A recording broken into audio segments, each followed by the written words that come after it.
അങ്ങനെ 2025 ഒക്കെ കഴിഞ്ഞ് ന്യൂ ഇയറൊക്കെ ആഘോഷിച്ച് നമ്മളെല്ലാവരും പുതിയൊരു വർഷത്തിലേക്ക് കടന്നു. 2025 എൻ്റെ ലാസ്റ്റ് ഡേറ്റും ലാസ്റ്റ് വീഡിയോയും ആയിരുന്നു ഇത്. ഇപ്പോൾ ഞാൻ റെഡി ആയിക്കൊണ്ടിരിക്കുന്നത് എനിക്ക് കിട്ടാവുന്നതിൽ വെച്ച് ഏറ്റവും നല്ലൊരു സ്റ്റേജിൽ ഹോസ്റ്റ് ചെയ്യാൻ വേണ്ടിയിട്ടാണ്.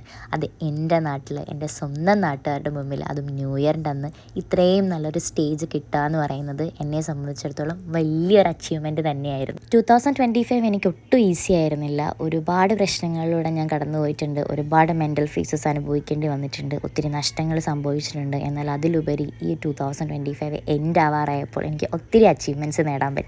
ഈ ഒരു സ്റ്റേജ് മേ ബി 2026 എനിക്ക് നല്ലൊരു തുടക്കം കിട്ടാൻ വേണ്ടിയിട്ടായിരിക്കാം. നിങ്ങളുടെ എല്ലാവരുടെയും സപ്പോർട്ട് കൊണ്ട് മാത്രമാണ് എനിക്ക് ഇത്ര വരെ എത്തി നിൽക്കാൻ പറ്റിയത്. ഒരുപാട് ലെസൺസ് പഠിപ്പിച്ചു തന്നതിനും, ആരെയും ട്രസ്റ്റ് ചെയ്യലെന്ന് പഠിപ്പിച്ചു തന്നതിനും, ആരൊക്കെ കൂടെ കാണുമെന്ന് പഠിപ്പിച്ചു തന്നതിനും എല്ലാം thanks for the year 2025 and 2026 എനിക്കും നിങ്ങൾക്കും എല്ലാവർക്കും നല്ലതാവട്ടെ എന്ന് ആശംസിക്കുന്നു. Happy new year to all.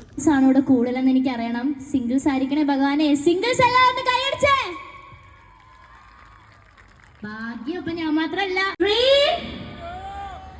2, 1. കഴിഞ്ഞ 18 വർഷമായിട്ട് ഈ ഒരു രംഗത്ത് നിൽക്കുന്നതാണ്. ചേച്ചിയാണെങ്കിലും നമ്മുടെ ഓംകാറിൽ ഒത്തിരി കുട്ടികളുണ്ട്.